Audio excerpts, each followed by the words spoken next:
হাসিনা বাংলাদেশে আর ফিরবে না, কিন্তু নিজ উদ্যোগে উনি রাজনীতি করার জন্য দেশে আসবে এই চিন্তা থাকলে সে পালাইতো না। এবারও পরাজিত, যারাই ষড়যন্ত্র করছে পরাজিত হবে ইনশাআল্লাহ। ওয়াইন তাসবিরু ওয়া তাত্তাকু লা ইয়াদুররুকুম কাইদুহুম শাইআ। যদি তোমরা সঠিক ভূমিকা রাখতে পারো, আল্লাহকে ভয় করে চলতে পারো, তাদের ষড়যন্ত্র কোনোই তোমাদের ক্ষতি করতে পারবে না ইনশাআল্লাহ। কাজেই এ ব্যাপারে আমরা ষড়যন্ত্রের কথা শুনে আমি দেখছি আমাদের খুব হন্তদন্ত হয়ে খুব গুরুত্বপূর্ণ লোকরা মেসেজ দেয় যে এই খবর আসতেছে, ওই খবর আসতেছে। এ খবর তো অধিকাংশ ভুয়া, অধিকাংশ কি ভুয়া, এবং সেই খবরে কিন্তু সবাই উদ্বিগ্ন। কথা আমার খুব ইমানের সাথে বিশ্বাস, এত দৃঢ় বিশ্বাস, হাসিনা বাংলাদেশে আর ফিরবে না। আসলে সরকার যদি তাকে আসামি হিসেবে আনতে পারে সেটা একটা আলাদা জিনিস, কিন্তু নিজ উদ্যোগে উনি রাজনীতি করার জন্য দেশে আসবে এই চিন্তা থাকলে সে পালাইতো না, এই চিন্তা থাকলে পালাইতো না। অনেকেই বলে যে জীবনের ভয়ে পালাইছে, আমি কিন্তু এটা বিশ্বাস করি না।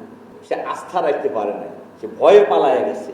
যে লোক এত ভয় পেয়েছে সেই লোক আবার ফিরে আসবো এটা মনে করার কোনো কারণ আছে নাই, কোনো কারণ নাই। কাজেই ষড়যন্ত্র যতই করুক বাংলাদেশে কোনো ষড়যন্ত্র কার্যকর হবে না ইনশাআল্লাহ।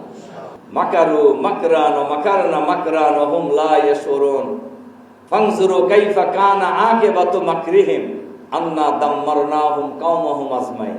আমি ষড়যন্ত্রকারীদের গোষ্ঠী শুদ্ধ ধ্বংস করে দিই। দিছে না আল্লাহ? দিছে কি না? দিছে। বহু লোকই প্রশ্ন করছেন আমাদের সারা দেশে যে ভাই আর কতদিন?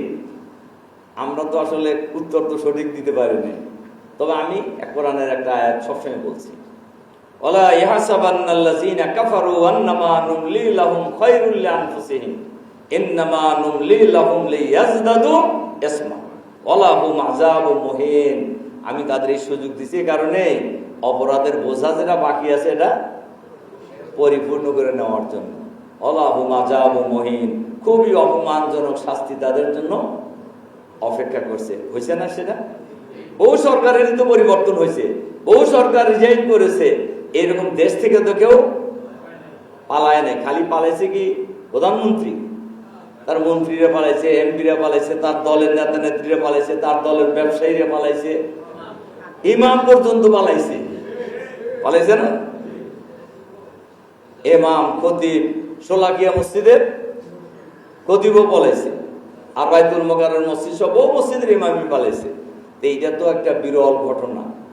সম্মানিত দায়িত্বশীল ভাইরা, এরপরে আমি আপনাদেরকে অনুরোধ করি আরেকটা কথা বলি। আমার অবজারভেশন, জামাত শিবিরের সাথে পর্যন্ত যারা দুর্ব্যবহার করছেন, যেই হন না কেন, যারাই হন না কেন, আখেরাতে আল্লাহ তাআলা কি করবেন এটা আল্লাহ জানেন, আল্লাহর ফায়সালা। কিন্তু দুনিয়ায় আমরা যেটা দেখছি, আল্লাহ তাআলা দুনিয়ায় তাদেরকে অপমান অপদস্থ করে দুনিয়া থেকে বিদায় করছেন আর কি। দেখেন আমাদের নেতৃবৃন্দের বিরুদ্ধে যারা সাক্ষী দিছে তাদের অবস্থাটা কি এখন বোঝেন? যারা তদন্ত কর্মকর্তা ছিলেন কেউ এখন সূর্যের আলোর মধ্যে কিন্তু নাই। বিচারপতিরা সবাই পালাইছে। যে সমস্ত পুলিশ কর্মকর্তারা আমাদের লোকদের উপর অত্যাচার করছে বেশিরভাগই এমন পলাতক। আল্লাহ তাআলা জামাত শিবিরের সাথে যারা দুর্ব্যবহার করেছে এদেরকে দুনিয়ায়ও শায়েস্তা করেছেন, ভবিষ্যতে করবেন ইনশাআল্লাহ। সম্মানিত দায়িত্বশীল ভাইরা, এরপরে আমি আপনাদের যে অনুরোধ রাখতে চাই, আমরা যত কথাই বলি না কেন এই সব কাজ যদি করতে হয় দুইটা জিনিস লাগবে। একটা লাগবে হলো অর্থ, একটা কি লাগবে? অর্থ। কাজে আল্লাহর পথে ব্যয় করার যে ব্যাপারে, এর আমি অনেক সবাইকে চিনি, বড় বড় আলেমও আছেন এখানে, আপনারা নিজেরাও সুন্দর সুন্দর বক্তৃতা করেন আল্লাহর রাস্তায় ব্যয় করার ব্যাপারে। এই প্র্যাকটিস আমাদের নিজেদের থেকে শুরু হওয়া উচিত। আর ঢাকা মহানগরী প্রত্যেক জনশক্তি যদি আল্লাহর পথে ব্যয় করার ব্যাপারে যদি সঠিক ভূমিকা পালন করেন, আমার দৃঢ় বিশ্বাস ঢাকা মহানগরীর দক্ষিণে অর্থের কোনো সংকট হবে না ইনশাআল্লাহ।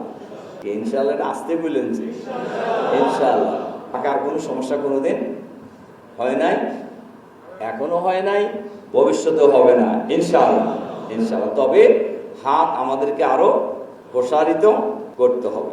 সম্মানিত, আর 2 নম্বর যে কথাটা বলছি, 2 নম্বর হলো এই সব কাজ যদি আমরা বাস্তবায়ন করতে চাই, তাহলে সংগঠনের সকল পর্যায়ে একনিষ্ঠ আনুগত্য সুদৃঢ় করতে হবে। আনুগত্যের ব্যাপারে কোনো আনুগত্য মানে কিন্তু খালি মিছিলে যাওয়া না, কিন্তু আনুগত্য মানে হলো সংগঠনের সকল কাজে সংগঠনের দৃষ্টিভঙ্গি লালন করা, সংগঠনের কর্মসূচি বাস্তবায়নের জন্য ভূমিকা পালন করা, পরিকল্পনা বাস্তবায়নের জন্য ভূমিকা পালন করা, মান উন্নয়নের জন্য সংগঠনের যে নির্দেশনা সেটাকে যথাযথভাবে আমল করা, অর্থ ব্যয় করার ব্যাপারে সংগঠনের যে নির্দেশনা সেটাকে যথাযথভাবে বাস্তবায়ন করা, সব মিলেই কিন্তু আনুগত্য। আমরা এটাকে যথাযথভাবে করার জন্য চেষ্টা করব ইনশাআল্লাহ। আর সকল কাজেই আমরা ভয় করব কাকে? আল্লাহকে। নির্ভর করব কার উপরে? আল্লাহর উপরে। সাহায্য চাইব কার কাছে? আল্লাহর কাছে। এই 3টা কথা আমি সহ আমাদের সবার মাথার মধ্যে খুব দৃঢ় করে নিতে হবে। এই 3টা শব্দ যদি আমাদের মগজে ভালোভাবে ঢোকে, গোটা পৃথিবী আপনার হাতের মুঠোর মধ্যে থাকবে ইনশাআল্লাহ। তার কারণ যে ব্যক্তি আল্লাহ ছাড়া আর কাউকে ভয় করে না, গোটা পৃথিবী তাকে ভয় করবে ইনশাআল্লাহ। আর যে ব্যক্তি আল্লাহর উপর নির্ভর করে, তার জন্য দুনিয়ার আর কোনো কারোর প্রয়োজন হবে না। আর যে ব্যক্তি আল্লাহর সাহায্য চায়, আল্লাহ সাহায্য ছাড়া কারোর সাহায্যের উপর দ্বারস্থ হন না, আল্লাহ যদি কাউকে সাহায্য করে, দুনিয়ার কোন শক্তি তাদেরকে পরাজিত করতে পারবে না। কাজেই আমরা সবাই যার যার জায়গা থেকে ঢাকা মহানগরীর দক্ষিণকে আগামী দিনে সাংগঠনিকভাবেও বাংলাদেশের মডেল সংগঠন হিসেবে আমরা গড়ে তুলব ইনশাআল্লাহ। লিডারশিপে তৈরি করার দিক থেকেও ঢাকা মহানগরীর দক্ষিণ হবে মডেল ইনশাআল্লাহ। রাজনীতির দিক থেকেও হবে মডেল। আগামী দিনে জাতীয় সংসদ নির্বাচনে বিজয়ী হওয়ার দিক থেকেও মহানগরীর দক্ষিণ হবে মডেল ইনশাআল্লাহ। আল্লাহ তাআলা আমাদেরকে যার যার জায়গায় সঠিক ভূমিকা পালন করার তৌফিক দান করুন। আমিন।